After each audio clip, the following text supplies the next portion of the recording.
Ang malamig na hangin ng gabi ay dumadapli sa bintana ng maliit na bahay ni na Mike at Daria. Sa loob, nakaupo si Mike sa kanilang lumang sofa. Tila mabigat ang kanyang mga balikat sa mga iniisip. Daria, minsan natatakot ako eh. Bakit naman, mahal? Natatakot ako na balang araw, baka magsawa ka sa ganitong buhay. Alam mo naman, promo dicer lang ako sa mall. Hindi ko man lang maibigay sa iyo ang magandang buhay na deserve mo. Inilapag ni Daria ang kutsilyo at lumapit kay Mike. Umupo siya sa tabi nito at hinawakan ng mga kamay ng asawa. Mike, pinalaki ako ng mga magulang ko na may takot sa Diyos. Yun ang kinalakihan ko. Itinuro sa amin ng pag-aasawa ay isang sagradong kasunduan sa harapan ng Diyos at sa harapan ng tao. Kamatayan lang ang makapaghihiwalay sa kanila. Pero Daria... Shh! Alam mo ba kung bakit kita sinagot noon? Hindi dahil sa pera o sa posisyon. Nakita ko kung gaano kabuti ang puso mo. Yun ang mahalaga. Unti-unting gumaan ang ekspresyon ng mukha ni Mike. Hindi ako makapaniwala na napangasawa kita. Hindi ako nagsisisi. At ako rin. Kaya may plano ako. Hanggat maaari, wag muna tayo mag-anak para makapag-ipon tayo. Para makapagtapos ang isa sa atin. Anong ibig mong sabihin? Kapag nakapagtapos ako, ikaw naman ang pagtatapusin ko. Ang pag-asenso sa buhay, sinasamahan ng sangkatutak na tiyaga at pasensya. Kaya makakaahon din tayo. Mabuti ng paghandaan natin na magiging kinabukasan ng pamilya natin, Mike. Niyakap ni Mike ang kanyang asawa, ang kanyang mga matay na mamasa. Salamat, Daria. Salamat sa pagtitiwala. Sa labas ng bintana, patuloy ang pag-ihip ng hangin. Dala ang pangako ng bagong umaga para sa mag-asawa. Kinaumagahan, habang nilalamon ng init ng araw ang mga kalye ng nayon. Dalawang dila ang abala sa pag-uusap sa tindahan ni Aling Tess. Tila walang pakialam sa panahon. Patuloy ang kanilang kwentuhan tungkol sa mga bagay na hindi naman dapat pinag-uusapan. Ay, naku, napansin mo ba yung lumang bahay sa tapat ni Daria? Ay, oo naman. Ilang pamilya nang umalis doon. Para bang may sumpa Ay, doon? totoo! Wala talagang tumatagal doon. May nakapansin nga na sa tuwing hating gabi. Aba, may naririnig daw na kakaibang ingay. Ay, nako, mabuti na lang. Hindi nahawaan ng sumpa si na Mike at Daria, no? Nako, binibiyaan siguro sila ng Diyos. Ay, speaking of Daria, hindi mo ba napapansin? Hating gabi na siya umuuwi. Oo nga. Eh kasi naman, isa siyang crew sa fast food chain sa bayan. Biglang dumating si Daria. May dalang basket para sa bibilhing panluto. Agahan ng chismis ah. Ay nako, Daria, hindi naman chismis to, no? Concern lang kami kasi hanggang hating gabi ka nagtatrabaho sa bayan. Ang taong sinungaling, nagkakalat ng kaguluhan. At ang mapanirang dila, naghihiwalay ng matalik na magkaibigan. Naku, grabe naman. Grabe. Eh, concern lang naman. Kaya kami. nga, naku naman. Ang chismis nagdudulot yan ng hindi pagkakaunawaan at pagkasira ng relasyon. Kaya huwag kayong gumamit ng masasamang salita. Ang lahat ng inyong sinasabi ay nararapat na makatulong at ikabubuti sa mga nakikinig ayon sa kanilang pangangailangan. Para naman pakinabangan ng mga nakakarinig. Grabe ka naman. Panira ka agad. Sumama ka kaya sa akin sa bayan at maghanap ka ng trabaho. Magsipag kang magtrabaho para umasenso. Huwag yung magsipag ka sa pagkakalat ng chismis. Kaya hindi kayo mayaman eh. Tumahimik sa tindahan. Si Binang ay napatungo at nahiya. Si Tess ay nagkunwaring abala sa pag-aayos ng paninda. Si Daria ay tahimik na namili ng kanyang mga kailangan. Ang kanyang mga salita ay nag-iwan ng bigat sa hangin na hindi kayang burahin ng init ng umaga. Nang sumunod na araw, habang naglalakad si Daria patungo sa kanyang trabaho, may tumatakbong yabag na nagmamadaling hakbang ang narinig niya sa kanyang likuran. Si Binang, hingal na hingal at pawisan. Hinahabol siya. Oh, Daria! Sandali! Bakit? Kasi gusto kong humingi sana ng tawad sa inyo tungkol sa kahapon.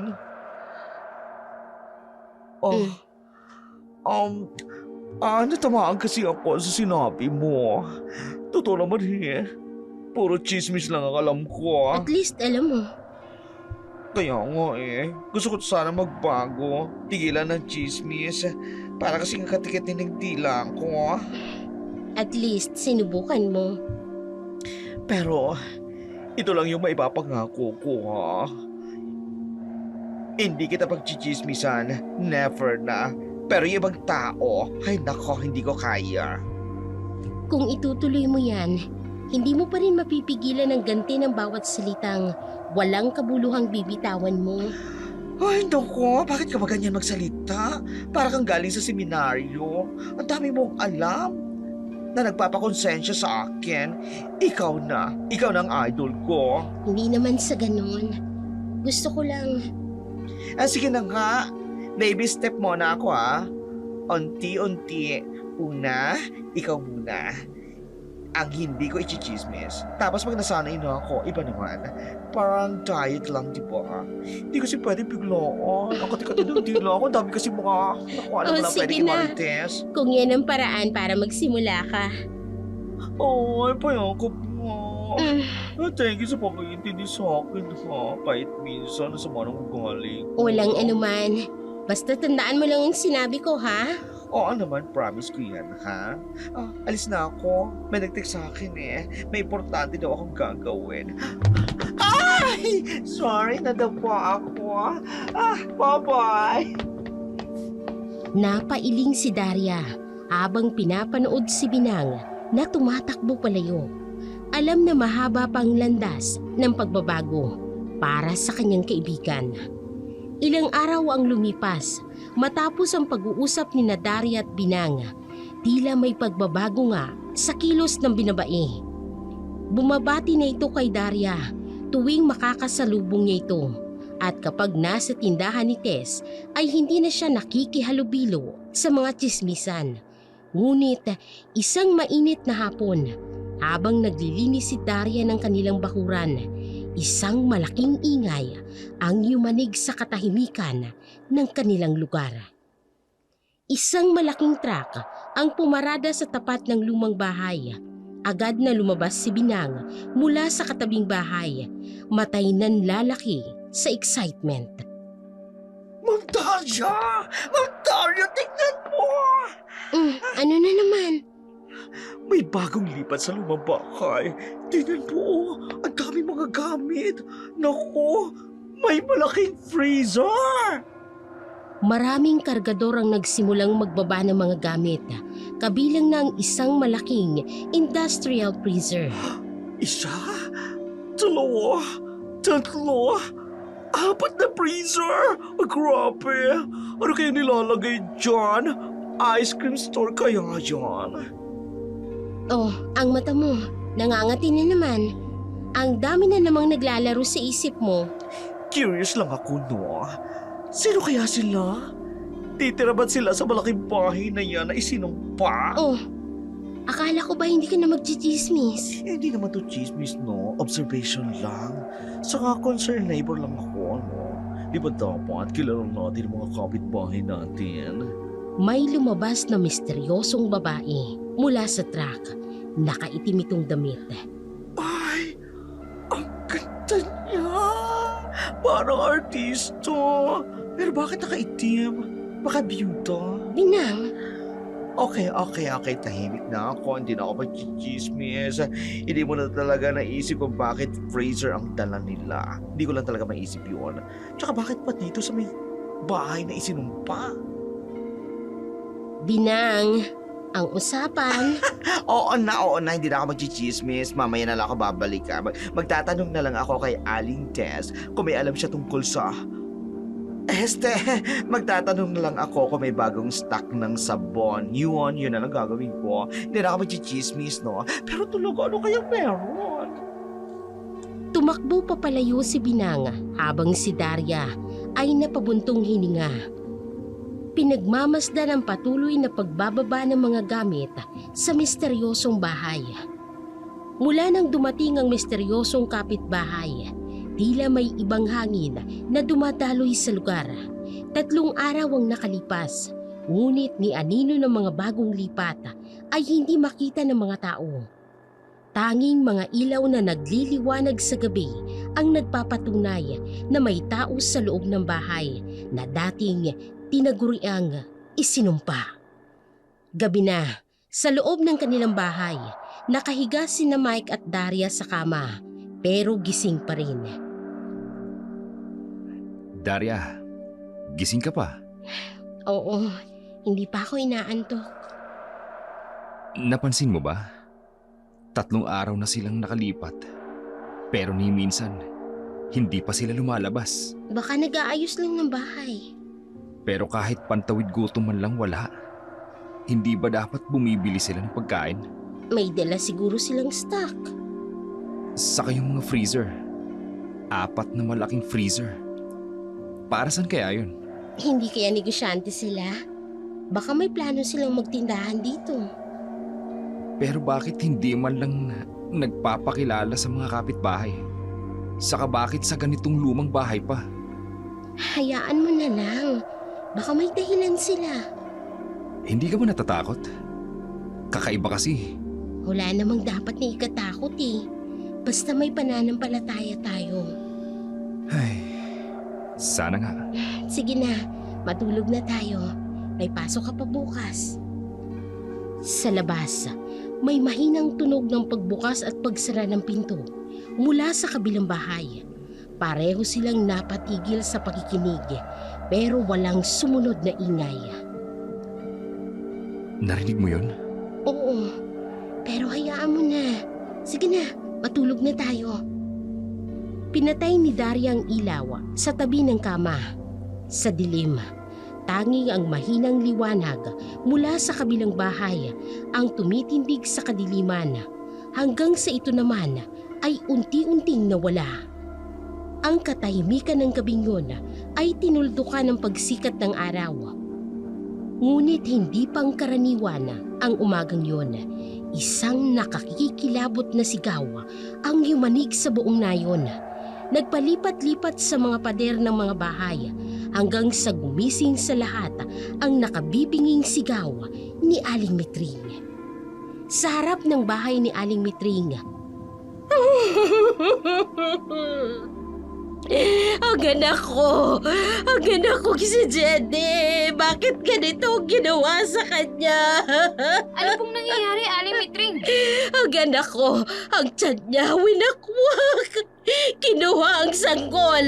Aswag ang gumawa nito. Dumating si Daria kasama si Mike. Nagkatinginan ang mag-asawa. Sa loob po ng bahay ninyo? Oo, kagabi. Natutulog siya sa kwarto niya. Pagkatapos. Mga sir, ma'am, pakiusap lang po. Lumayo po kayo sa crime scene. Ang anak ko. Naku, Daria. Katulad ito ng mga kwento ng lola ko. Aswang kumukuha ng mga sanggol sa tiyan na buntis. Baka naman masamang tao lang na may galit sa kanya. Yun ang may kuha. Uy, grabe naman. Masahol pa sa adik ang gumawa niyan. Hindi gagawin niya ng tao kundi aswang yon, malamang. Tama ka nga naman, Daria. Sinong matinong taong gagawa noon? Ang wakwakin ng tiyan at kunin ang lamang loob ng buntis at ang sanggol. Ay, may nakita raw pong anino kagabi sa bubong? Aswag! Aswag ang pumatay sa anak ko! Aswag yun! Hindi kaya may kinalaman. Huwag tayong mambintang ng walang katibayan. Pero Daria, simula nang dumating ang mga bagong lipat, hindi ba't kakaiba na ang mga nangyayari? Kaya nga, di ba? Tsaka yung mga freezer nila, Diyos ko, nakita ko yun. Mga ma'am, sir, huwag po tayong magpakalat ng chismis.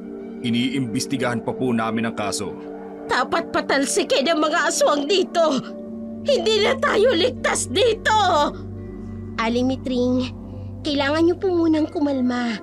Hayaan nating mag-imbestiga ang mga pulis. Paano ko kakalma? Ang anak ko, ang apo ko patay na. Winakwak ang tiyan, kinuha ang sanggol. Sino pang gagawa niyan kung hindi aswang? Nagkatinginan ng mga tao.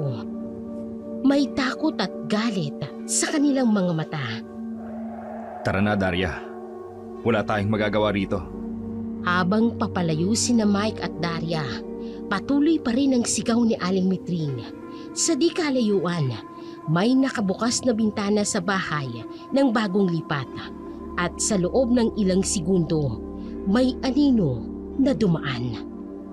Matapos ang kaguluhang nangyari sa bahay ni Aling Mitring, tahimik na naglakad pauwi ang mag-asawa. Ang dating mapayapang nayon na ngayoy nilulukuban ng takot at hinala. Sa loob ng kanilang bahay, hindi mapakali si Mike habang pinagmamasdan si Daria na naghahanda ng tanghalian. Daria, tungkol dun sa nangyari kay Jenny. Ano na naman yun? Natatakot ako eh. Hindi ba't panggabi ang trabaho mo? Kaya ko ang sarili ko. Pero papaano kung... May buntot pagi ako. Nakalimutan mo na ba? Regalo pa yan ng tatay ko. Oo nga. At hindi lang yun. Black belter din ako sa martial arts, di ba? Third dan pa. Oo nga. Pero iba to. Hindi ordinaryong taong kalaban. Kung totoo nga ang hinala nila. Aswang nang matatakot sa akin. Seryoso ko, Daria. Mag-iba ka na lang kaya ng trabaho. Yung hindi ka uuwi ng gabing-gabi. Ano ka ba? May habal naman na sumusundo sa akin. Si Mang Ben, kilala natin yun. O kaya, paano kung lumipat na lang tayo? Lumipat? Saan naman tayo titira? Kahit saan. Basta malayo sa lugar na to. Mike, libre tayong nakatira dito sa bahay ni Tia Elena. Nasa abroad siya. Ito lang ang pagkakataon nating makaipon. Pero kung delikado na rito, Makinig ka nga sa akin. Huwag kang magpaalipin sa takot. Kapag naging alipin ka ng takot, iikot ang buhay mo sa takot. pero Daria, Hindi ba napag-usapan na natin to? Maraming opportunity ang mapapalagpas mo kapag namuhay ka sa takot. Tulad nitong bahay ni Tia Elena. Malaking tulong ito para makaipon tayo. paano kung may mangyari sa'yo? Wala. May pananampalataya ako sa Diyos. May tibay ako ng loob. May buntot pagi ako. Marunong ako ng martial arts. At higit sa lahat,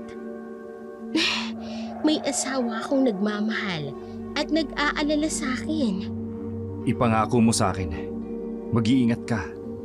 Pangako. At ikaw naman, ipangako mo rin sa akin na hindi ka magpapadala sa takot. Sige, susubukan ko. Maya-maya pa, may narinig silang kalabog mula sa kabilang bahay. Pareho silang napalingon sa direksyon ng ingay. Narinig mo yon? Oo, pero tandaan mong usapan natin, hindi tayo magpapaalipin sa takot. Sa labas ng bintana ng bahay, ang misteryosong kapitbahay ay tahimik na nakatitig sa kanila. Ang mga bintana nito'y parang may mga matang nagmamasid. Kinabukasan, 2 pulis na nakasibilyan ang dumating sa nayon. Sa kabila ng kumakalat na tsismis tungkol sa aswang, kailangan pa ring sundin ang tamang proseso ng imbestigasyon. Nagsimula silang kumatok sa bawat bahay at nang makarating sa bahay ni na Mike at Daria, dala nilang bigat ng mga nakalap na kwento. Good morning. Pasensya na sa abala. Gusto lang po namin magtanong tungkol sa nangyari kay Jenny. Sige po, ano pong kailangan niyong malaman? Napansin ba ninyo ang kahina-hinalang tao o ingay noong gabi na yun? Wala naman po kami narinig. Pero Pero ano? May narinig kaming kalabog mula sa kabilang bahay. Sa bagong lipat, sir. Anong oras ito nangyari? mga 11:11 siguro ng gabi. Tungkol sa mga bagong lipat, may napansin ba kayong kakaiba? Hindi po sila lumalabas ng bahay. At marami po silang freezer na dinala. Fraser, Opo. 4 na malalaking freezer. may nakausap na ba kayo sa kanila? Wala pa po. Hindi po sila lumalabas. Biglang may kumatok sa pinto. Si Aling Mitring, namumugto ang mga mata. Detective! Dapat pong puntahan ninyo ang bahay na yon. Sigurado ako. Doon nyo matatagpuan ang katibayan. Ginawa na po namin yan, pero wala pong sumagot sa aming pagkatok. Eh di lalong kahina-hinala yun, sir. Kailangan po namin ng search warrant para pasukin ang pribadong bahay. Biglang pumasok si Binanga, hingal na hingal. Sir! Ma'am! May nakita po ako! May nakita ko kagabi! Ano yun? May lumabas sa itim na anino mula sa bubong nila parang lumipad-lipad. Kailangan natin ng concrete na evidence. Hindi pwedeng anino lang. Pero paano ang anak ko? Ang apo ko? Ginagawa na po namin ang lahat. Pero sa ngayon, wala po tayong sapat na ebidensya para... Pero yung mga freezer, bakit hindi nyo buksan? Kailangan ng court order para... Court order? Eh patay na yung anak ko! Patay na yung apo ko! Court order pa kayo ng court order, sir! Aling Mitring, kailangan pong sundin ang proseso. Tama si Daria. Sa ngayon, ang maipapayo namin sa inyo ay mag-ingat. Maglagay ng ilaw sa labas ng bahay. Huwag magpapagabi mag-isa sa labas. At kung may makita kayong kahina-hinala, tumawag kaagad kayo sa amin. Ito ang calling card. Aalis na kami. Walang hustisya! Walang hustisya! Lumabas ang mga pulis. Sa labas ng bintana, may anino na dumaan sa kabilang bahay. Ilang araw matapos ang imbestigasyon ng mga pulis, unti-unting bumalik sa normal ang buhay sa nayon. Isang umaga, habang nagwawalis si Mike sa kanilang bakuran bago pumasok sa trabaho, isang magandang babae ang lumapit sa kanilang gate. Si Tanya, ang misteryosong kapitbahay na ngayon lang nagpakita. Magandang umaga. Pasensya na't ngayon lang ako nagpakilala. Ako si Tanya, kapitbahay niyo. Magandang umaga rin. Ako si Mike. Mike, eto na ang kape mo. Hello po. Ikaw siguro si Daria. Narinig ko na may mabait na kapitbahay daw ako dito. Oo, ako nga. Kumusta ang paglipat nyo? Medyo magulo pa sa loob. Kaya nga hindi ako masyadong nakalalabas eh. Pero gusto ko sana magbigay ng peace offering. Nag-bake ako ng brownies. Hindi na po sana kayo nag-abala. Nako, hindi naman abala yon. Special recipe ko yan. Bakit ganyan siya makatingin kay Mike? Salamat Gusto mo bang pumasok muna para magkape? Nako, sa ibang araw na lang po. Meron po kasing dadalaw na supplier para sa negosyo ko. May negosyo kayo? Oo, meron. Supplier ng frozen goods. Speaking of, baka gusto nyo mag-order. Special price para sa inyo.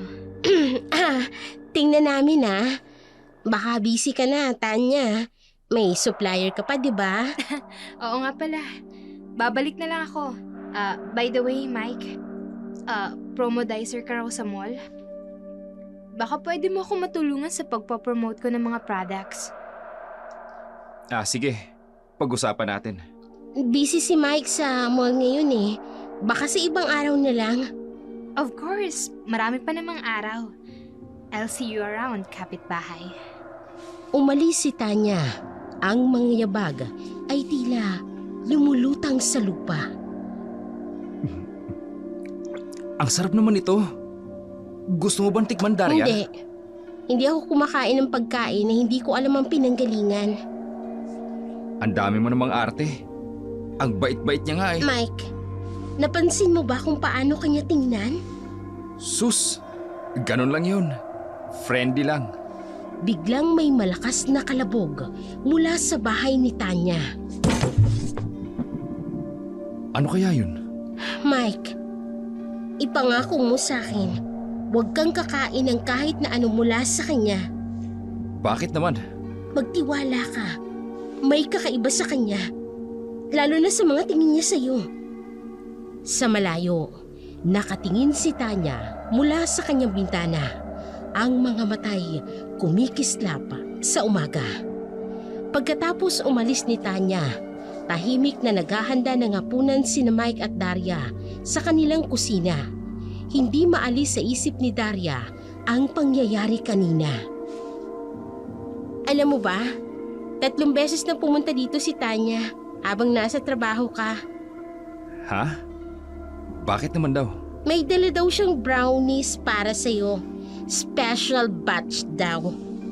3rd batch na ata yun this week. Mabait lang siguro talaga siya. Mabait. Mike, nakita mo ba kung paano siya dumating kanina? Naghihintay sa labas ng bahay natin. Alam niya ang time ng uwi mo. Coincidence lang siguro. Tapos alam mo kung ano pang sinabi? Gusto ka raw niyang samahan sa shop niya. Ngayong gabi pa. Para daw ma-visualize mo yung mga design. Hindi ka naman designer. Design? Oo, yung shop design na sinasabi niya. Pero Mike, kailan mo ba nabigay ang number mo sa kanya? Nung isang araw. Para sa business lang naman. Business? Mike, hindi ka ba natatakot?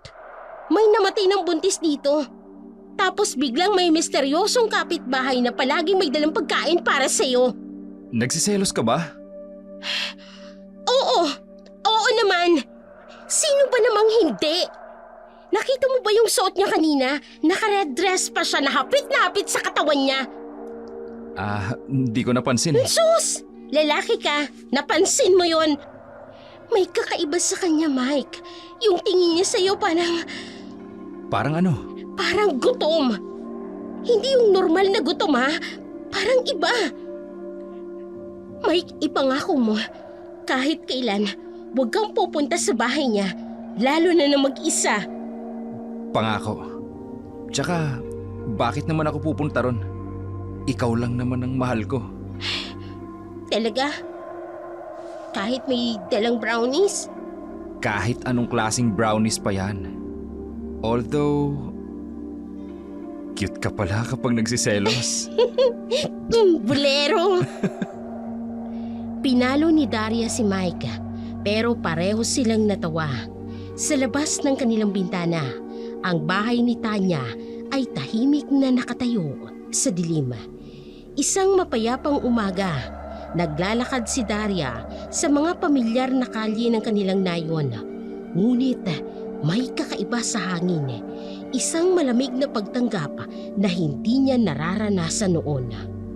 Naglalakad si Daria sa kalsada ng kanilang nayon habang may mga batang naglalaro sa harap ng isang bahay.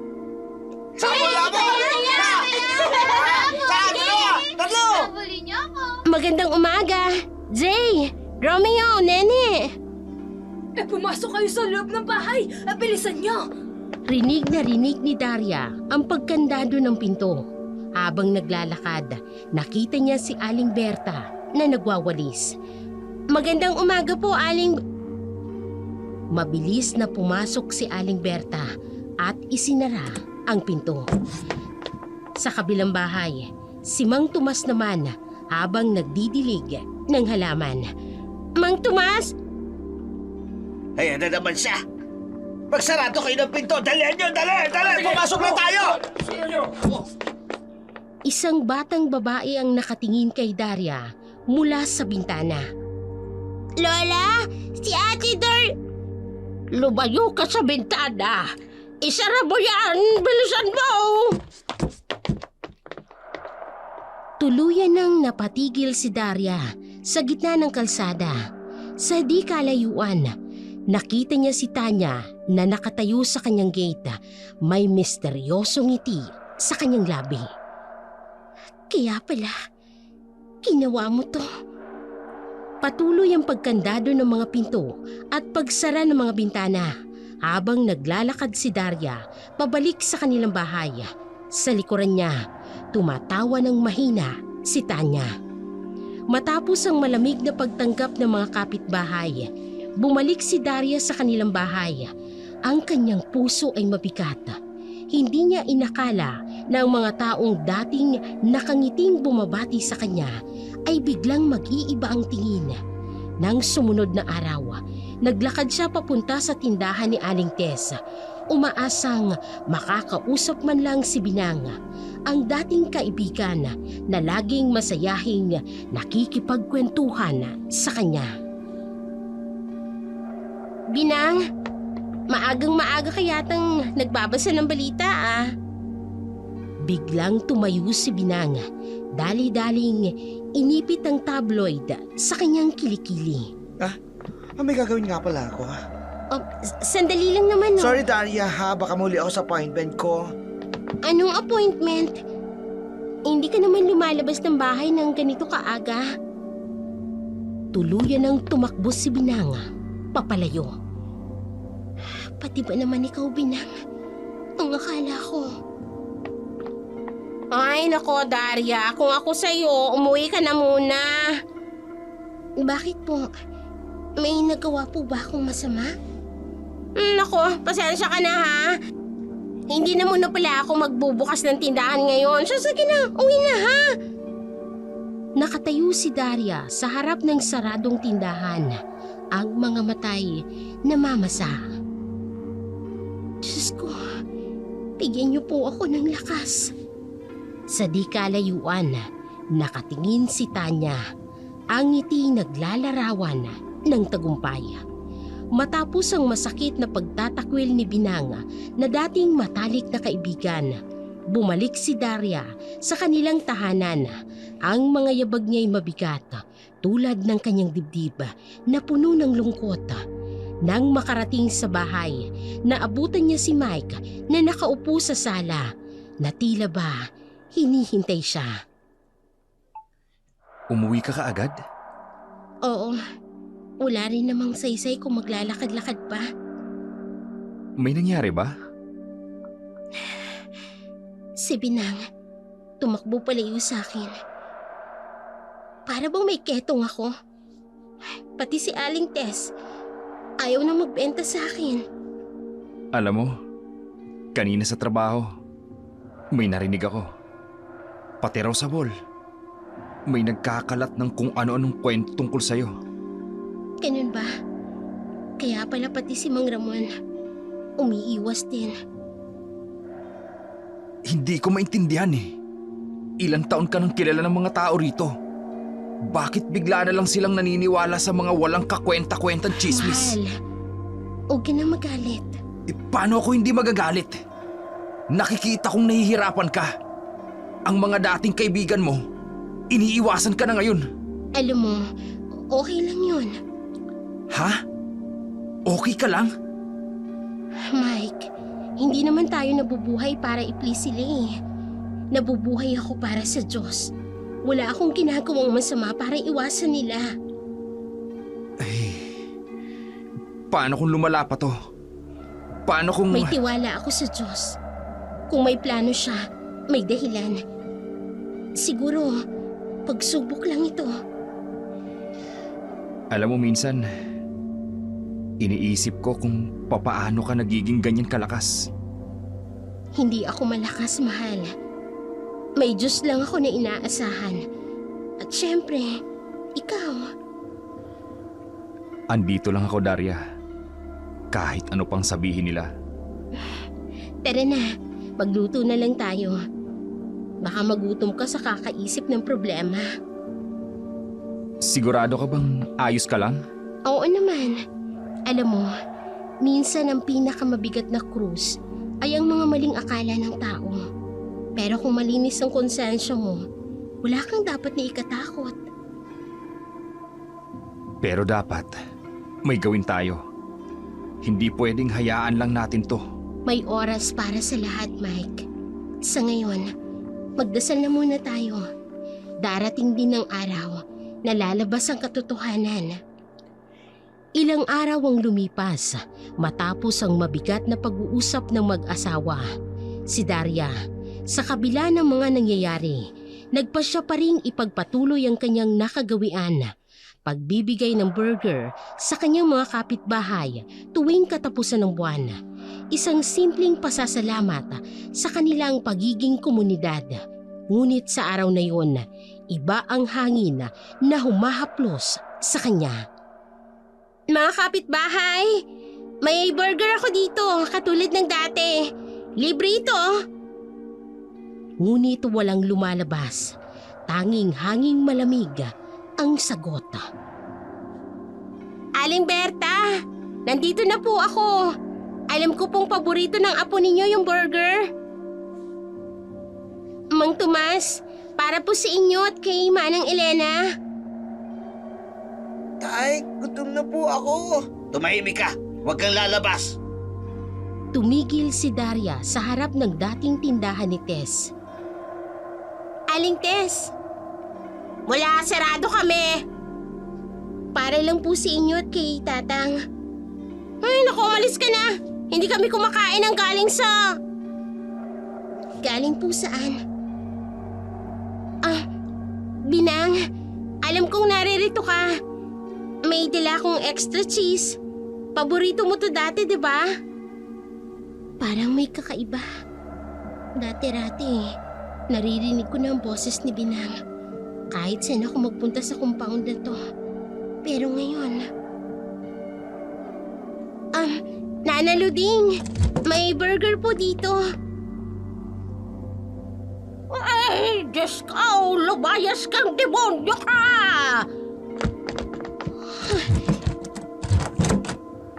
Ilang taong ko nang ginagawa to.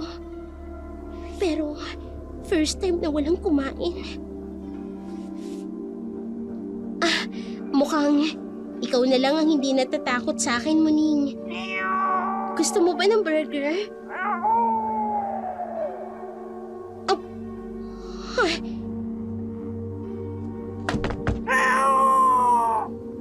Ay! Iwanan mo ang pusa namin! Huwag mong bibigyan! Panginoon, patawarin mo sila. Hindi nila alam ang kanilang ginagawa. Sa likod ng puno, nakatayo si Tanya. Masayang pinapanood ang eksena. Tingnan mo, Daria. Kahit ang pagkain mo, dinudumihan na ng mga tao. Hindi magtatagal. Mawawala ka na rin dito. At si Mike, sa akin na si Mike. Matapos ang masaklap na karanasan ng pamimigay ng burger, bumalik si Daria sa kanilang tahanan. Ang mga matay mamasa-masa. Nang gabing yon, habang nakaupo sa pagkainan, napansin ni Mike ang hindi pangkaraniwang katahimikan ng kanyang asawa. Ang dating masayahing mukha ni Daria ay nagtatago ng malalim na kalungkutan. Oh, inom ka muna. Pampalakas ng loob. Salamat, mahal. Nakita kita kanina. Yung mga burger. Alam mo, Ang sakit pala kapag yung simpleng pagpapakita mo ng pagmamahal sa kapwa, tinatanggihan ng ganun-ganun na lang. May naisip ako, Daria. Ano yun? Paano kung magbakasyon muna tayo? Kahit ilang araw lang. Bakasyon? Oo, may leave credits pa naman ako. Pwede tayong pumunta sa probinsya ni na Tita Beth. Malayo sa ingay ng lugar na to.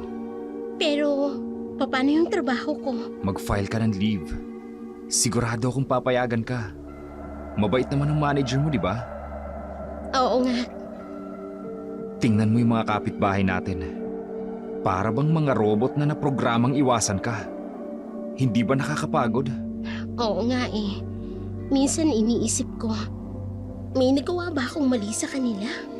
Wala kang kasalanan, Daria. Ang mga taong yan, naniniwala lang sa kung ano-anong gusto nilang paniwalaan. Siguro tama ka. Kailangan na nating lumayo muna. Talaga? Pumapayag ka? Oo. Siguro nga, kailangan nating magpahinga. Kailangan kong magpahinga. Sige. Tatawagan ko na si Tita Beth. Sigurado kong matutuwa siya. Magluluto muna ako ng hapunan. Alam mo, minsan, kailangan din nating isipin ang sarili natin. Hindi lahat ng problema, kaya nating harapin ng tuloy-tuloy. Tama ka. Pero alam mo, kahit na ganito, hindi ko sila mapaghihigantihan. Hindi ko kayang gumanti ng masama. Iyan ang isa sa mga dahilan kung bakit mahal na mahal kita. Sino kaya yun? Huwag mong buksan. Baka kung ano na naman yan.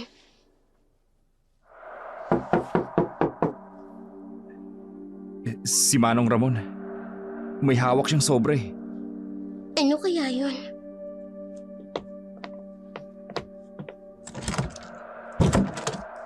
Magandang gabi po, Mang Ramon.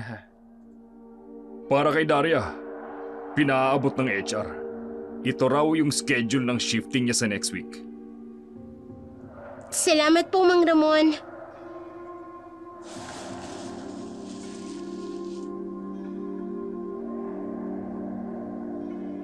Timing. Pwede mo nang sabihin sa kanila na magbabakasyon ka. Oo nga. Mike, Bakit? salamat sa lahat. Kinaumagahan, maagang naghanda si Mike at Daria para sa kanilang paglalakbay. Sa arkiladong van ng kanilang sinasakyan ay puno ng iba't ibang pasahero na patungo rin sa probinsya. Sa mga unang sandali ng biyahe, tahimik ang lahat. Ngunit sa bawat segundo ng kanilang biyahe, unti-unting lumalakas ang bulong-bulungan. Ano ba kung bakit sila aalis? Ay, ano pa daw para lumayo sa kasalanan? Mahal, ayos ka lang? Sandali lang. Buti nga aalis na sila. Hindi naligtas Ay, sinabi mo pa. 2 raw ang nabiktima niyan ngayong nakaraang linggo. Biglang tumayo si Daria at humarap sa mga pasahero. Tama na. Hindi ko na kayang mga paratang ninyo. Hoy, bakit? May kasalanan ka pa? Yun nga ang tanong ko. Anong kasalanan ko na pinagsasasabi ninyo? Tumahimik ang lahat sa loob ng van. Alam ng lahat ang totoo. Kaya ka umuuwing hating gabi dahil naghahasik ka ng lagim. Ikaw ang aswang na nambibiktima ng mga tao rito. Uy, nako! Yan pala, inabagan namin! Nako! Ano ba kayo? Paano nyo nasasabi yan? Kanya na ba kababa ang tingin niyo sa akin? Nagtatrabaho ako para sa pamilya ko. Araw-araw ginigising ko ang sarili ko ng maaga para mag-aral. Nagtatrabaho ako mula 2:00 ng hapon hanggang 7:00 ng gabi. Hating gabi ako nakakauwi dahil malayo ang bayan. Tapos gagawan niyo ako ng ganyang kwento. Uy, pero may nagsabi. Sino? Sinong may makatingdilan na naghahasik ng chismis na yan? Sino man yan? Buhay pa siya pero sinusunog ng kaluluwa niya sa impyerno. Ay, sino pa? Kung hindi yung kaibigan mong si Binang, siya lang naman ang nagkakalat ng kwentong yan. Si Binang? Ang kaibigan kong si Binang? Mahal, Alam niyo ba kung bakit ako aalis? Hindi para lumayo sa kasalanan, tulad ng sinasabi ninyo. Magbabakasyon lang sana kami. Magpapalipas ng sama ng loob dahil sa inyo. Alam niyo ba kung gaano kasakit para sa akin yung mga burger na pinag-ipunan ko, pero tinanggihan niyo lang? Kung alam ko lang, binigay ko na lang sana yun sa mga batang pulubi sa bayan. Hindi tulad ninyo. Baka natuwa pa sila. Ma'am, sir, gusto niyo po bang bumaba? Anong gusto mong gawin ngayon, Daria? Tara na, bumaba na tayo. Hindi tayo patatahimikin ng mga taong to sa biyahe. Matapos ang mainit na pagtatalo sa van, lumabas sina Mike at Daria. Sa kanilang paglalakad pa uwi, may mga matang sumusunod sa kanila. Sa tabi ng kalsada, nakita nila si Aling Marta, isa sa mga pasahero sa van, na tahimik lang kanina. Nakatayo ito sa tapat ng bahay ni Binang na tila may gustong sabihin. Oy, Binang! Lumabas ka, Binang! Wala ako sumod, Aling Marta. Kailangan kong makausap ka tungkol ito kay Daria. Sandali. Ay, bakit? Nakita mo ba yung nangyari sa van? Ay, nakita mo ba kung paano sinira ang buhay ng kaibigan mo? Wala akong pakialam. Tingnan mo ako! Ilang taon na kitang kilala. Ganito ka ba talaga kawalang konsensya? Hindi niyo alam ang totoo. Ang alam ko si Daria mula pagkabata. Mabuting tao yan. Naalala mo ba nung nagkasakit ka? Sino nag-alaga sa'yo? Sino nagpapakain sa'yo ng lugaw araw-araw? Pues, iba na ngayon. Anong iba? Yung pera na ibinibigay sa'yo, yun ba ang halaga ng pagkakaibigan nyo? Sa ginawa mo, ako ang nahihiya. Nahihiya ako na naniwala ako sa'yo. Nahihiya ako na tinulungan kitang ipakalat yung mga chismis na yon. Pero, Walang pero. Aba, tingnan mo nga yung ginawa mo. Pinagtabuyan natin yung mga taong walang ibang ginawa kundi tumulong sa atin. May problema ba, Aling Marta? Ikaw! Ikaw ang tunay na may kasalanan dito! Ako? Bakit naman ho? Ikaw, Binang! Tingnan mo nga yung sarili mo! Ipinagpalit mo ang tunay na kaibigan para sa demonyo!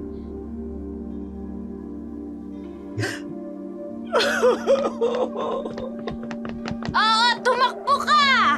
Pero hindi ka makakatakas sa konsensya mo! tama na! Mag-ingat ka sa mga salita mo, Aling Marta. At ikaw, mag-ingat ka sa mga ginagawa mo. Hindi magtatagal, lalabas din ang totoo.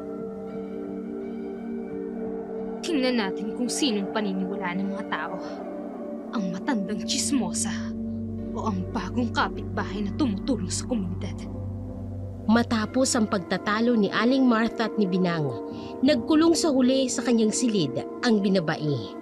Nang gabing yun, kumatok si Tanya sa kanyang pinto. May dalang sobre at mapanuksong mga ngiti. Mukhang napagod ka sa drama ni Aling Marta kanina, no? Hindi ko alam kung anong ginagawa ko. 10,000. Siguro mas magiging magaan ang pakiramdam mo kapag nakita mo to. 10,000? Para sa'yo to. Kung ipagpapatuloy mo lang ang ating usapan. Usapan? Simple lang naman. Ipagpatuloy mo lang ang pagkakalat ng istorya tungkol kay Daria. Na siya ang aswang. Pero, kaibigan ko siya. Kaibigan? Yung taong hindi man lang naibahagi sa yung sweldo niya. Yung burger lang ang kayang ibigay? Kaibigan? Ang laki. 10,000. Pero, Alam mo kung gusto mo, pwede itong maging monthly arrangement. 10,000 every month. Oh. May bonus ka pa kapag maganda ang resulta. anong resulta? Kapag mas maraming tao ang naniniwala, at kapag nakita kong lumayo sila Daria, at nakita kong nasisira ang buhay niya. Pero, bakit mo gusto sirain ang buhay niya? May mga bagay na hindi mo kailangan malaman. Basta gawin mo lang ang part mo. 1, 2, 3, 4, 5, 6, 7, 8, 9, 10,000. Kada buwan? Oo. Sasahuran mo ko sa pagchichismis? Oo. Isipin mo kung anong magagawa mo sa perang yan. Di ba may boylet ka? Oo, si Marco. O, di ba? Ngayon, pwede mo na siyang dalhin sa magagandang restaurant. Hindi lang sa karinderya. Pwede ko rin bilhin yung gusto niyang regalo. Kita mo? Mas madali ang buhay kapag may pera. At napakadali lang ng kapalit. Tama ka. Napakadali nga. So, deal? Deal or no deal? It's a deal! Binang, one more thing. Ano yun? Kung sakaling magbago ang isip mo, tandaan mo, madali ring mawala ang lahat ng yan. Pati na si Marco. Patawad, Daria. Pero kailangan namin ito ni Marco. Sa labas ng bintana, isang anino ang gumagalaw. Si Aling Marta na nakarinig ng lahat. Matapos ang usapan tungkol sa pera at nang mapanganib na babala ni Tanya, nagpasya si Binang na ipakilalang kanyang boylet kay Tanya. Sa isip niya, kung makikilala ni Tanya si Marco, mas lalo siyang pagkakatiwalaan nito. Kaya't isang hapon, nagpunta sila sa bahay ni Tanya. Si Marco po. Yung boyfriend kong kinukwento ko sa inyo. Ikaw pala ang Marco na yun. Opo, Marco de los Santos po. De Los Santos? Parang pamilyar. Tagasan ka ba? Sa kabilang bayan po. Doon po ako nagtatrabaho bilang construction worker po. Construction worker? Kaya pala ang lalaki ng mga braso mo. Oo. Malakas po si Marco. Sigurado ako, mukhang maraming nagagawa yung mga kamay niyan. Salamat po. Ang swerte mo naman, Binang. Ang gwapo ng boyfriend mo. Kaya magastos. Kaya po, todo ang alaga ko sa kanya. Siya nga pala. Nakalimutan ko. May inihanda akong merienda. Teka, saglit lang ako kunin ko. Love, medyo kakaiba yung tingin niya sa akin. Naku, huwag mo napansinin yun. Ganyan lang talaga siya. Friendly nga eh.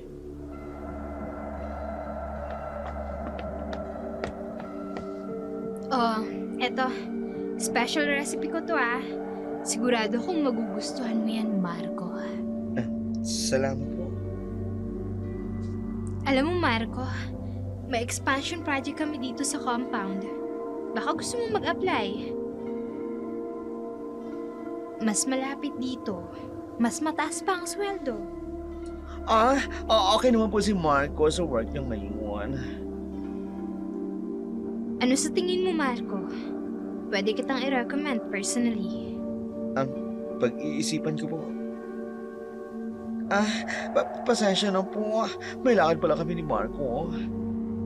Ganun ba? Oo. Sayang naman. Pero Marco welcome ka dito. Anytime.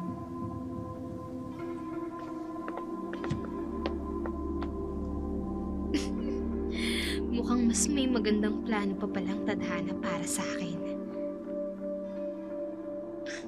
Lord, bakit gano'n ang tingin niya kay Marco ko? Matapos ang kakaibang pagpapakilala kay Tanya, hindi mapakali si Binang. May kung anong hindi magandang kutob.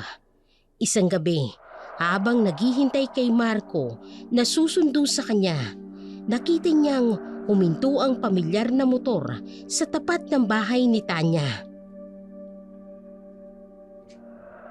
Marco, naghintay ako sa'yo. Ma'am Tanya, si Binang po ang... Alam mo ba kung sino talagang nagbabayad ng motor mo? Si Binang po. Mali. Ako. Lahat ng perang yon galing sa akin. Ano pong ibig niyong sabihin? Simple lang, Marco. Pinabayaran ko si Binang para magkalat ng chismis at ginagamit niya ang pera para sa'yo. Hindi o. Teka. Hindi pwede. At alam mo ba kung ano pa? Kung gusto mo, dodoblehin ko ang binigay ko kay Binang. Basta, sumama ka sa akin. Teka, bakit niyo po ginagawa ito? Kasi gusto kita, Marco. Simula pa lang nung makita kita. At alam kong mas marami akong maibibigay sa'yo kesa kay Binang. Pero, mahal ko po si Binang. Pagmamahal o pera? Ano ba talaga yung mas mahalaga sa'yo? Halika, ipapakita ko sa'yo kung gaano kalaki ang pwede mong makuha. Sandali lang naman po siguro, di ba? Tama, sandali lang ito.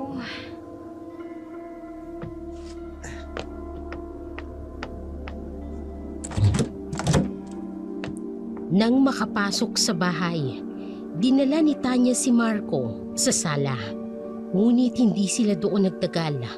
May misteryosong hagdanan pababa na hindi napansin ni Marco noong unang bumisita sila ni Binang. Sa bawat hakbang pababa, lumalakas ang kabog ng kanyang dibdib.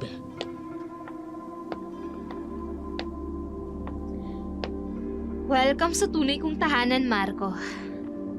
Anong lugar ito? Dito namin iniimbak ang mga koleksyon namin.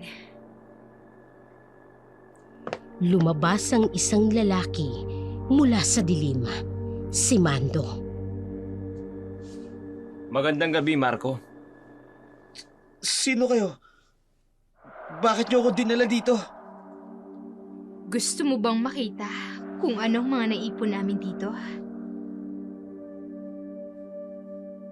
Mga nakahilerang lamang loob at karne. Hindi mga tao yan Matalino ka pala, Marco. Oo, mga tao ang mga yan. At alam mo ba kung bakit? Unti-unting nagbabago ang anyo mo. Lumalaki ang mata mo. Humahaba ang kuko mo. Tulong! May pumapatay na tao rito! Tulong! Walang makaririnig sa'yo dito, Marco. Kayo ang tunay na aswang! Binayaran niyo si Binang para ipagkalat na si Dari ang aswang! Pero ang totoo, kayo ang mga aswang! Hindi ka ba natutuwa? Mawawala ka na sa mundong to nang hindi man lang nalalaman ni Binang ang totoo! Binang patawad! Huwag kang mag-alala. Masarap kang kainin. Hindi masasayang yung katawan mo. Diyos ko po, patawad. Pinang patawad. Masarap ka sigurong pagsaluhan. Hindi! Tulong! Tulong!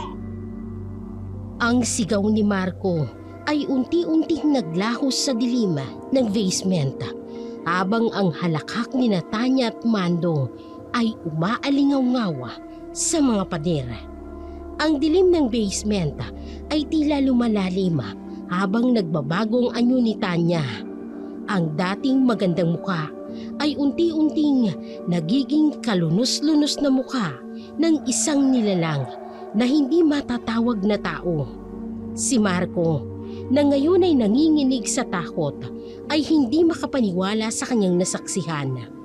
Ang mga salitang binitawan niya tungkol kay Daria, ang mga paratang na inutos sa kanya ay bumalik sa kanya ngayon bilang mabigat na konsensya. Sa kabila ng matinding takot, nakahanap si Marco ng lakas para tumakbo.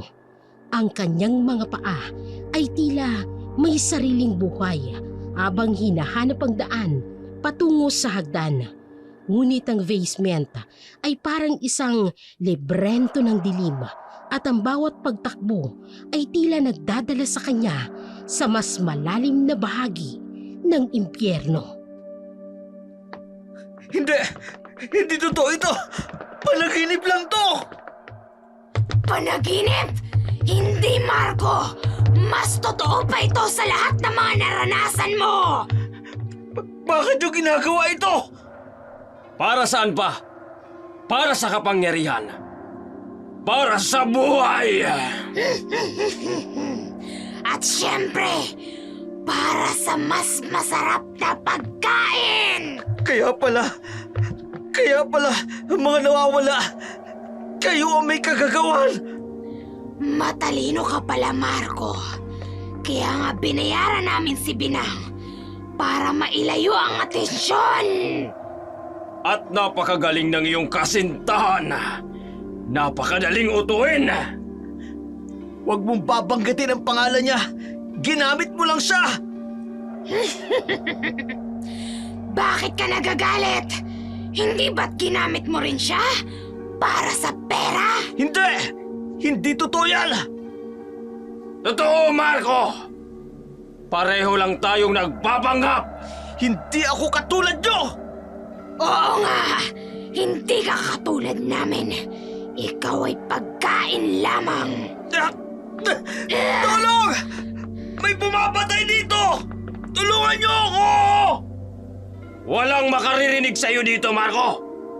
Ang basement na ito ay espesyal. Hindi! Pakawalan niyo ako! Bilang patawad! Yan na ang huling salita mo? Ang pangalan ng taong ipinagkanulo ka?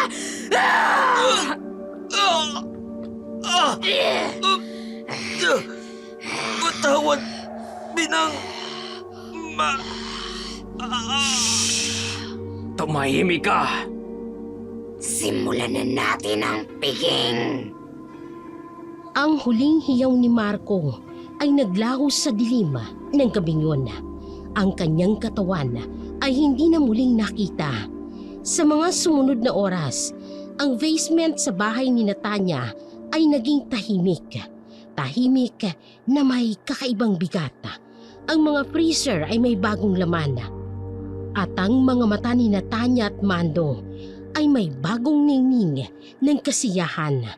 Sa labas ng bahay, walang nakarinig sa nangyari.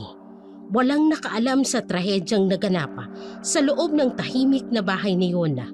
Ang buwan ay patuloy sa kanyang paglalakbay sa kalangitan, saksi sa mga lihim na pilit na itinatago ng dilim. Maya-maya pa, ang ingay ng habal-habal ay pumutol sa katahimikan ng gabi. Si Daria, pagod mula sa trabaho at pauwi na. Sa di kalayuan, may nakita siyang isang pamilyar na motor. Ang motor ni Marco na madalas niyang makita kapag sinusundo nito si Binang. Bakit nandito ang motor ni Marco?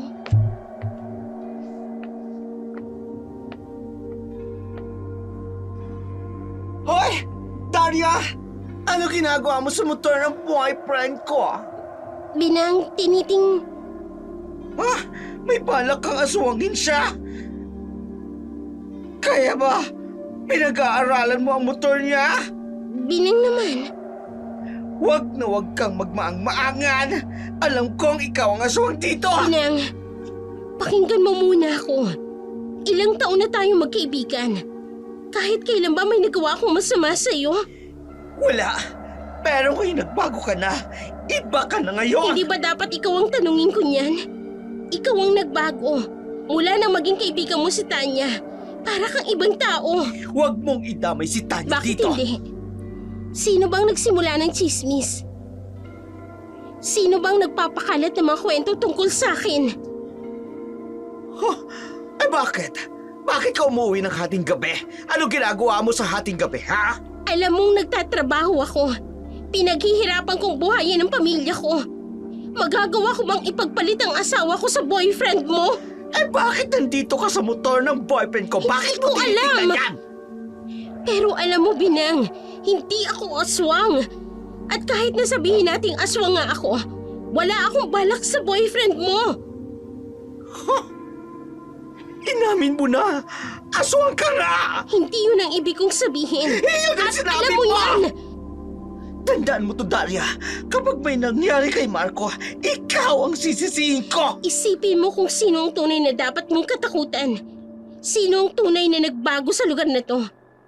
Hindi ako yun, Binang. Patunayan mo! Diyan ka na! Maintindihan mo man o hindi, babantayan kita. Hindi dahil kalaban kita, kundi dahil kaibigan pa rin kita. Kahit ganito ka na sa akin. Sa di kalayuan, ang ilaw sa bahay ni Tanya ay namatay. Ang katahimikan ay bumalik. Ngunit iba na ang dating nito. Isang katahimikang puno ng hindi maipaliwanag na pangamba. Ang gabing yun ay lumipas na parang isang masamang panaginip. Ngunit ang umaga ay nagdala ng mas matinding bangungot. Ang motor ni Marco ay nanatiling nakaparada sa dating kinalalagyan nito. Tahimik na saksi sa mga hindi maipaliwanag na pangyayari. Ang init ng araw ay hindi sapat para pawiin ang kakaibang lamig na bumabalot sa lugar. Si Binang ay hindi nakatulog ng gabing yun. Ang mga salita ni Daria ay paulit-ulit na umaalingaw-ngaw sa kanyang isipan. Ngunit sa halip na magdulot ng pag-aalala, ang mga ito ay lalo pang nagpaalab sa kanyang galit. Sa kanyang isip, isa lang ang may kagagawan ng lahat ng ito. Daria! Daria! Lumabas ka, Daria! Daria! Binang, ang aga-aga. Hayop ka! Wala akong pakialam! Saan mo dinala si Marco? Anong ginawa mo sa kanya? Ano bang pinagsasasabi mo? Hindi umuwi si Marco kagabi! Hindi siya sumasagot sa mga tawag ko at ikaw ang may Binang, kasalanan ko! kahapon pa kita binalaan. Kaya mo ko binalaan kasi alam mo may gagawin ka! Aswang ka! Ano bang kaguluhan to? Hoy, dakaw, nagsisimula na naman. Baka naman totoo nga! Tingnan ninyo! Kinain niya ang boyfriend ko! Aswang yan! Binang, hindi ako aswang. At kung may nangyari man kay Marco, Ate Binong! Ate Binong! Ah! Buti dumating ka! Si Marco nakita na ba? May text po si Marco kagabi bago siya nawala. Anong text? Anong text? Tingnan mo. Papunta siya kina Tanya. May ipapakita raw sa kanya. Yan yung huling message niya eh. Kay Tanya? Kinatanya. Oo, tapos wala na. Hindi na siya nag-reply sa mga tawag at text namin. Hindi! Hindi pwede! Sino nga ulit ang dapat mong pagdudahan? Hindi! Mali ito! Si Tanya! Kailangan ko siyang makausap! Dapat tayo magpunta sa mga pulis! Tama. Kailangan nating malaman ang totoo. Marco! Anong ginawa ko? Anong gagawin ko? Hindi pwede mamatay si Marco! Ang araw ay tuluyang sumikat, ngunit ang init nito ay hindi sapat para pawiin ang lamig na gumagapang sa mga buto ni Binang. Sa hindi kalayuan, ang bahay ni Natanya ay nananatiling nakasara. Tahimik na nagtatago sa mga lihim na hindi pa nalalaman ng mundo.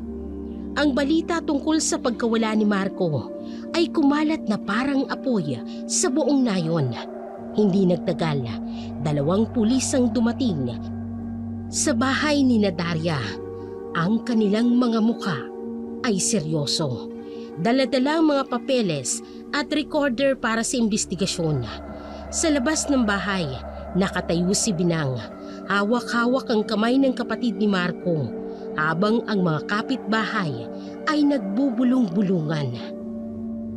Magandang umaga, Ma'am Daria. Tungkol po ito sa nawawalang si Marco Rivera. Opo, pasok po kayo. Salamat. Nakausap na po namin si Binang at ang kapatid ni Marco. May ilang katanungan lamang po kami. Mahal, sasama ko ha. Sige.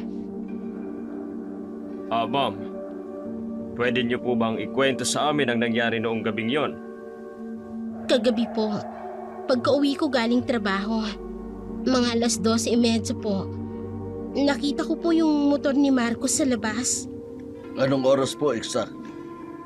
Siguro po mga 12:35 na po. Kabababa ko pa lang po ng habal-habal. Tapos po? Napansin ko po na parang may kakaiba. Kasi hindi naman po normal na nandun ang motor ni Marco ng ganung oras. May nakita po ba kayong kahinahinala? Wala po. Pero may text message daw po si Marco sa kapatid niya. Opo. Nakuha na po namin yon. Na pupunta raw siya kina Tanya. Kinatanya? Ganun na nga po, tapos bigla pong dumating si Binang. Galit na galit sa akin. Akala niya po ako may kagagawan. Bakit naman kayo ang pagbibintangan? May chismis po kasi dito na ako raw po ang aswang. Aswang? Opo, lagi po kasi akong late umuwi dahil sa trabaho ko. Service crew po kasi ang asawa ko sa fast food. At night shift po siya. May nakita ba kayong iba after ng encounter ninyo with Binang? Wala na po. Pero Pero ano po? may mga kakaibang nangyayari po sa bahay ni Natanya. Laging sarado. May mga freezer po na dinala. At may mga nawawala po dito sa amin noon pa. Mga nawawala? Opo, mga tao po. Parang nawala na lang bigla. Dapat sigurong tingnan natin ang bahay ni Natanya. Sir, baka po pwedeng bantayan niyo si Binang. Bakit naman? Kaibigan ko pa rin po siya. At natatakot ako na baka siyang sumunod.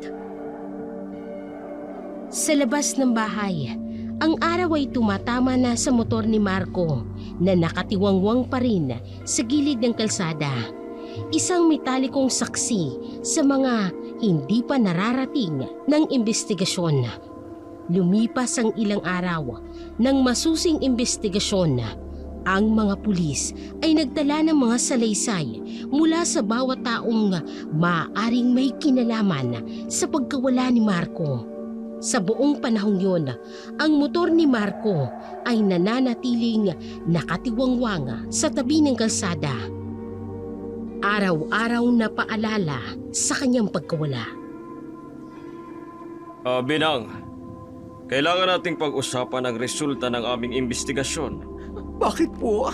May nakita ba kayong katibayan labang kay Daria? Binang, wala kaming makitang anumang ebidensya na nagkukonekta kay Daria sa pagkawala ni Marco. Pero sir, nakita ko siya. Pinag-aaralan niya ang motor ni Marco. Pero Binang, may text si Marco tungkol kay Tanya.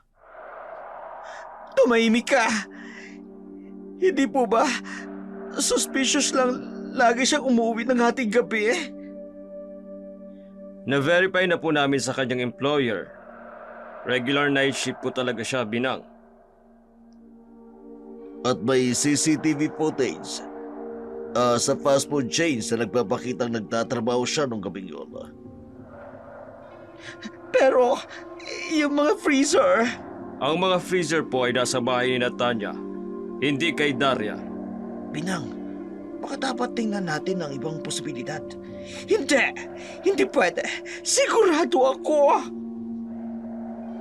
Wala kayong sapat na ebidensya para sampan ng kaso si Daria.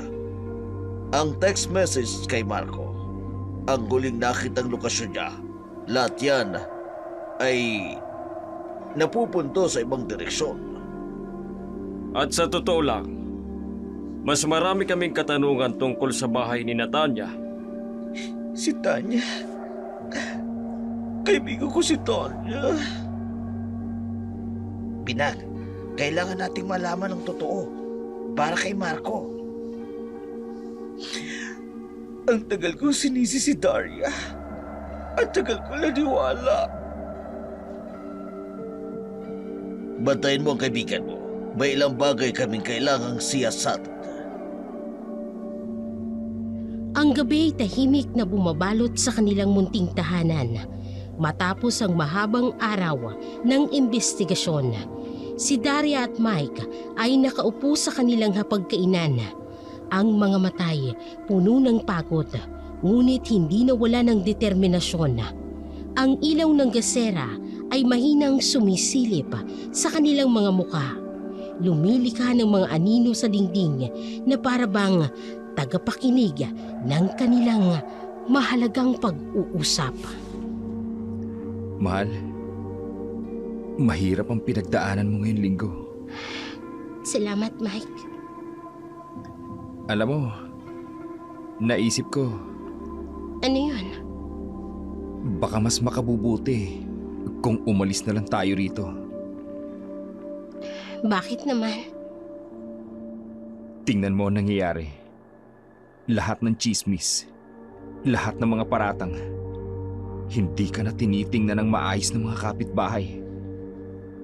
Kahit na na-clear na ako ng mga pulis. Oo nga. Kahit na-clear ka na, may kilala akong nagpapaupa ng bahay sa kabilang bayan. Mas malapit sa trabaho Hindi, mo. Mike. Hindi. Hindi ako aalis.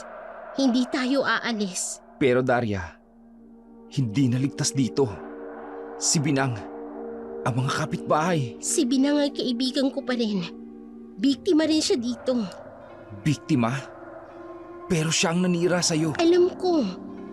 Pero hindi mo ba nakikita? May humihila sa kanya. May pumipilit sa kanya para gawin ang mga bagay na hindi niya dapat ginagawa. Si Tanya. May kakaiba kay Tanya. At ngayong nawala si Marco, pakiramdam ko may mas malaking nangyayari dito. Mahal, delikado yan. Kailangan kong tulungan si Binang. Kailangan niyang makita ang katotohanan. Hindi ako aalis hanggat hindi niya nakikita kung sino talagang dapat niyang katakutan. Paano kung... Alam kong natatakot ka para sa akin. Pero hindi ako mapapanatag kung alam kong iniwan ko ang kaibigan ko sa panganib. Alam mo, kung gaano kahirap tanggihan ang determinasyon mo. Kaya mo ba akong suportahan dito? Kung ano man ang plano mo, sasamahan kita. Sa labas ng kanilang bahay, ang hangin ay umihip ng malamig. Ang ilaw naman sa bahay ni Tanya ay kumikislap, isang mapanlinlang na tanglaw sa gitna ng dilim. Ang dilim ng gabi ay unti-unting kumukup-kup sa nayon. Sa loob ng kanyang silid, si Binang nagpupuyos sa galit at kalituhan. Ang mga salita ng mga pulis ay paulit-ulit na umaalingaw-ngaw sa kanyang isipan. Hindi siya makapaniwala na wala silang nakitang ebidensya laban kay Daria. Sa kanyang pagkabalisa, napagpasyahan niyang puntahan si Tanya, ang tanging taong pinagkakatiwalaan niya ngayon. Tanya! Tanya, ako ito ah! Oh, Binang, bakit ka nandito ng ganitong oras? Tuloy ka. Mag-usap tayo tungkol kay Marco. Si Marco? Akala ko ba wala pa ring balita? May nakita akong... May problema ba, Binang? Itong bag. Kay Marco ito ah! Bakit nandito ang bag niya? Napansin mo? Ang wallet niya. Ang mga susi niya. Anong ginawa ni Marco dito? Nasaan si Marco? Bakit ka nagagalit? Hindi ba't mas mabuti na dito ang mga gamit niya kaysa kay Daria? Huwag mo idamay si Daria dito! Sagutin mo ako! Nasaan si Marco? Nako, Binang. Akala ko ba magkaibigan tayo? Bakit parang galit ka? Nag-text siya sa kapatid niya na pupunta siya dito! Oo, at dumating nga siya.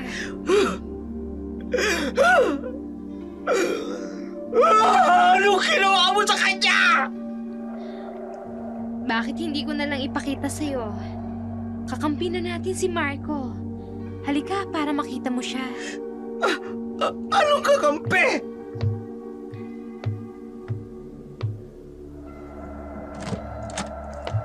Dito.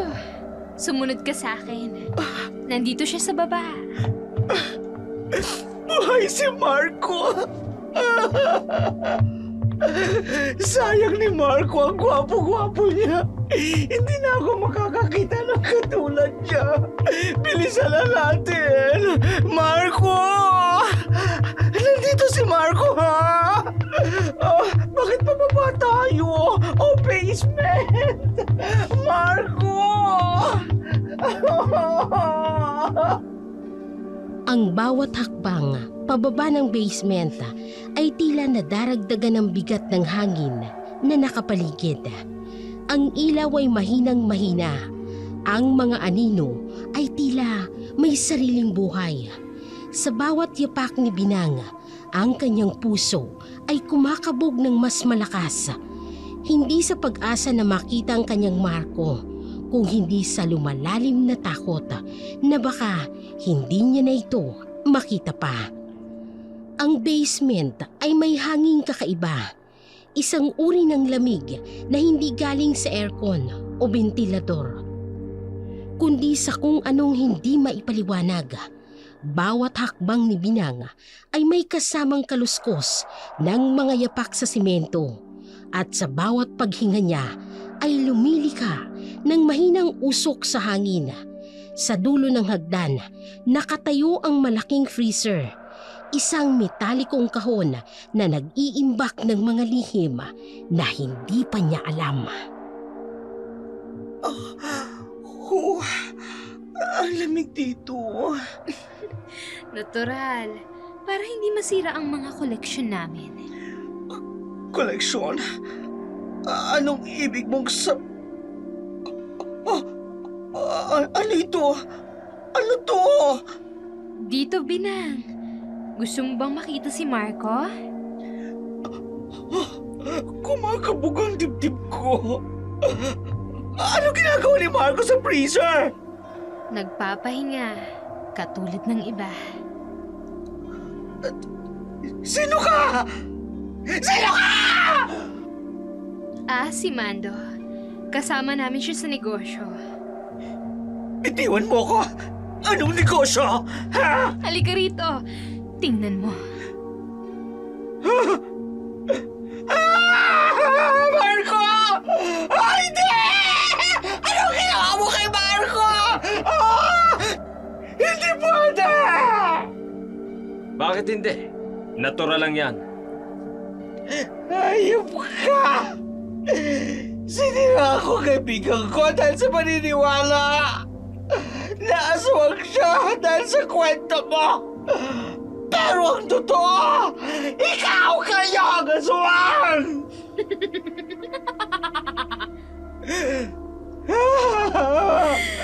Matalino ka pala. Yan ang gusto ko. Matatalino. Walang iya kayo! Kayo ang walang iyang kapitbahay! Malalaman ng lahat ang totoo tungkol sa inyo sa pagiging aswang ninyo! Yun ay kung makalalabas ka pa. Matutulad ka na sa kanila. Unti-unti, nagbabago ang anyo niya! Ang kanyang dating anyo ay nagiging isang nakakakilabot na nilalang! Mga aswang kayo! Mga demonyo! Ikaw ang ginamit namin para siraan sana ang dalawa. Dahil hindi namin magamit ang aming kapangyarihan sa babaeng yun. Pero wala kang nagawa. Kaya ngayon, isasama ka namin sa koleksyon namin. Hindi! Huwag kayong lalapit! Para maibenta ang mga lamang loob mo sa mga kauri naming aswang. Hindi! Wala ka nang magagawa, Binang. Sasama ka na namin sa koleksyon namin. Saklolo! Tulungan niyo ako! Biglang tumama ang matutulis na kuko ni Mando sa tagiliran ni Binang.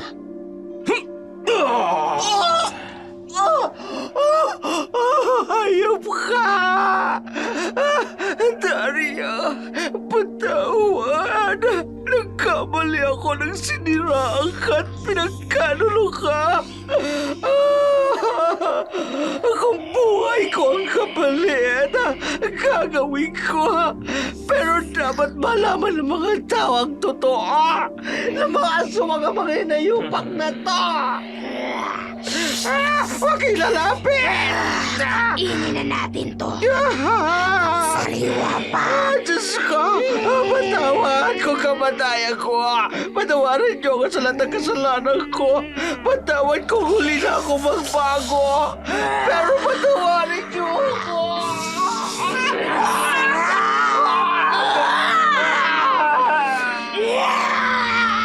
Lumapit ang dalawang aswang. Ang kanilang mga bibig ay nagpapakita ng matatapang na pangil. Ngunit bago pa man nila magawa ang gusto nila kay Binang, ay biglang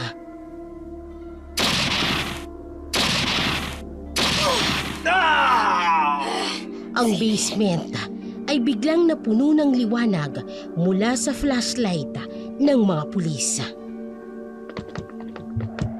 Baba ang kamay! Mga alagad kami ng batas! Batas? Kami ang batas dito! Biglang lumundag si Mando patungo sa mga pulis. Ang kanyang mga kuko ay humahagis ng maitim na anino. Target down!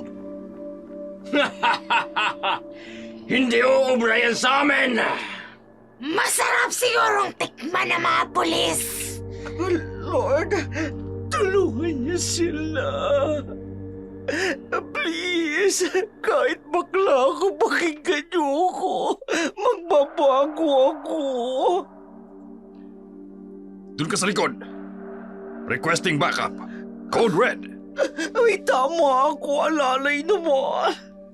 Nagpatuloy ang putukan habang lalong lumalakas ang halakak ni Tanya at Mando. Sir, hindi tumatalab ang mga bala. Gamitin ang mga banal na bala. banal na bala?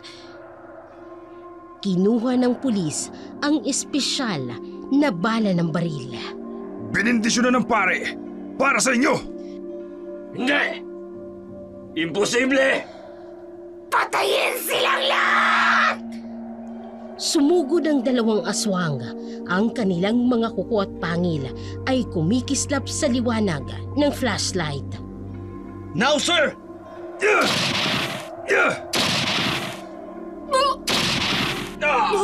Tumama ang mga banal na bala. Ang mga aswang ay nagsimulang maglabas ng maitim na usok. Ay, hindi! Hindi pwede ito! Tanya! Tatakas tayo! Sige! Huwag niyo silang hayaang makatakas!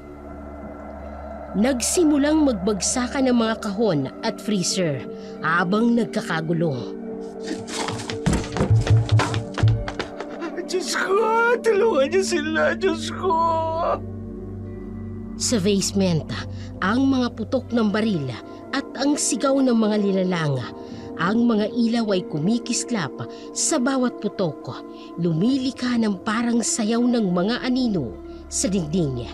Ang kaguluhan sa basement ay unti-unting humuhupa. Ang amoy ng pulbura ay nakahalos sa malamig na hangin bumababa mula sa hagdan. Sa gilid ng basement, si Binangay nakaupo. Nanginginig pa rin sa takot at hindi makapaniwala sa mga nangyari. Isang kumot ang nakabalot sa kanya at sa kanyang tabi nakatayo sina Daria at Mike, ang mga taong kanyang siniraan. Ngunit sa huli ay siyang nagligtas sa kanya. Hindi ko maintindihan kung bakit tinulungan niyo ako. Paano ko naman hahayaang mapahamak ka? Pero, siniraan kita eh. Ginawa kitang aswang sa mata ng lahat. Alam naming may dahilan. Ginamit ka lang nila, Binang. Hindi mo kasalanan.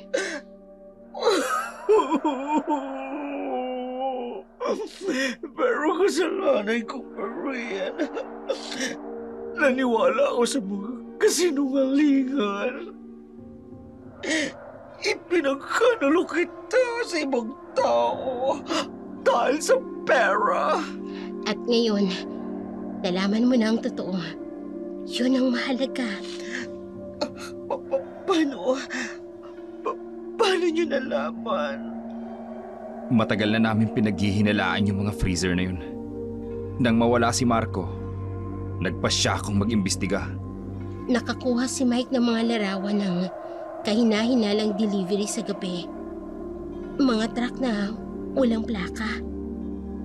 At narinig ko ang mga kakaibang ingay mula sa basement na to. Kaya lumapit kami sa mga pulis.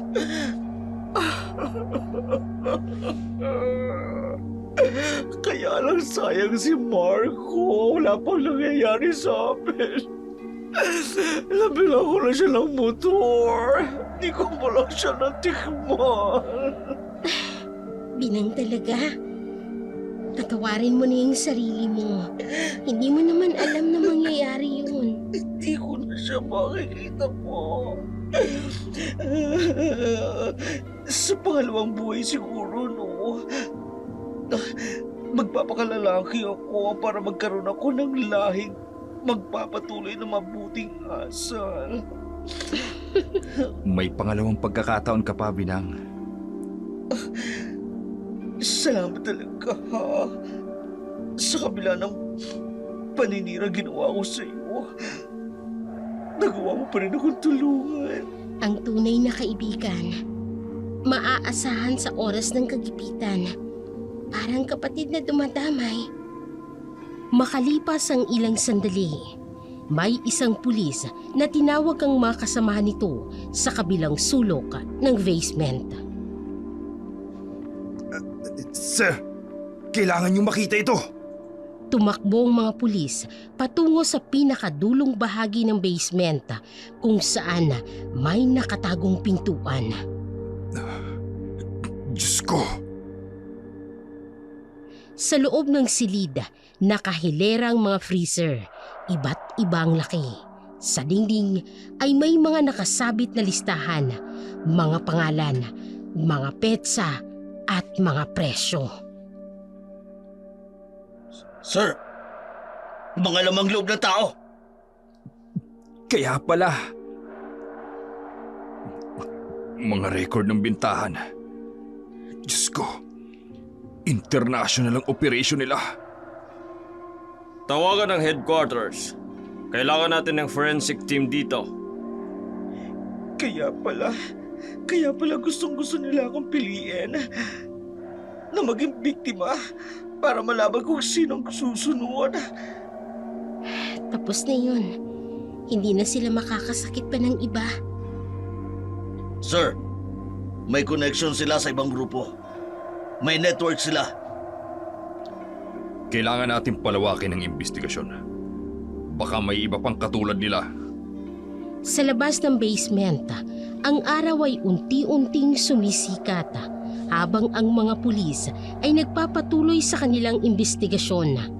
Samantala ang tatlo ay magkakayaka pa rin, isang larawan ng tunay na pagkakaibigan ng tagumpay laban sa kadiliman.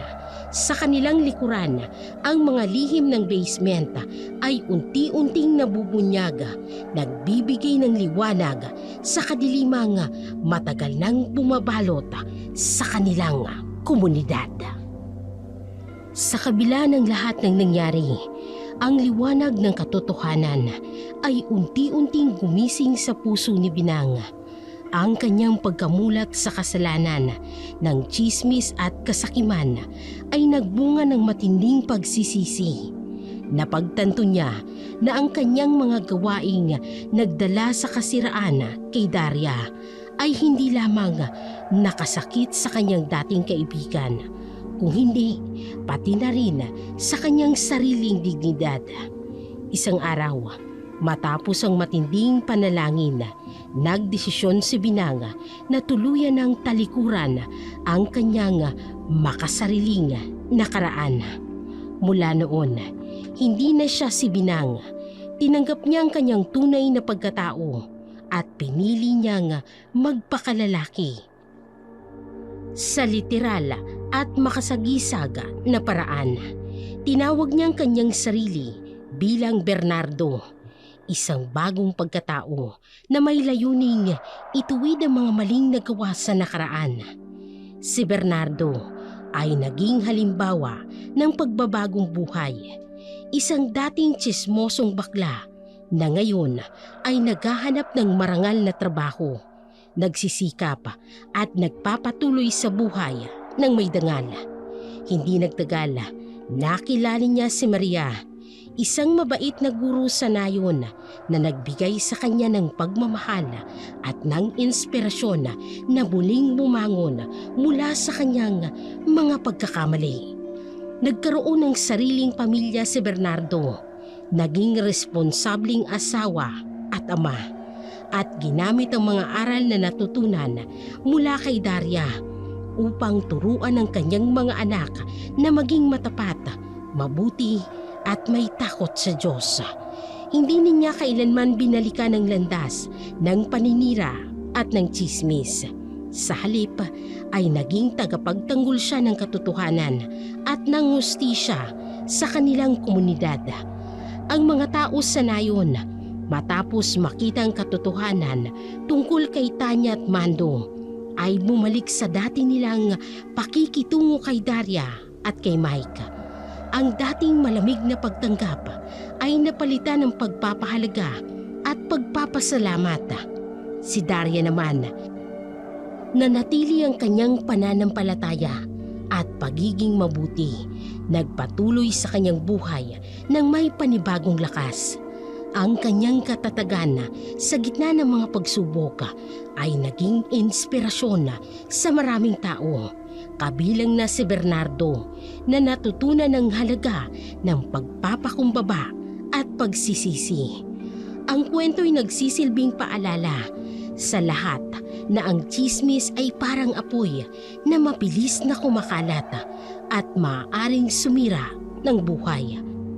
Ang maling akusasyon kapag hindi na ituwid ay maaaring magdulot ng matinding sakit at kawalan ng tiwala. Ngunit sa kabila ng kasamaan, ang katotohanan ay laging nagwawagi at ang pagpapatawad ay siyang daan tungo sa tunay na kalayaan. Ipinakita rin sa kwento na ang pagbabagong buhay ay posible para sa lahat. Si Bernardo, na dating kilala bilang binang, ay patunay na ang tao, gaano man kalalim ang pagkakamali, ay may kakayahang magbago kung bibigyan ng pagkakataon. Ang kwento'y nagpapaalala na ang pagiging mabuting tao ay hindi natatapos sa pagsisisi. Ito ay isang patuloy na proseso ng paggawa ng tama, ng pagiging matapat at pagtuwid sa mga nagawang mali.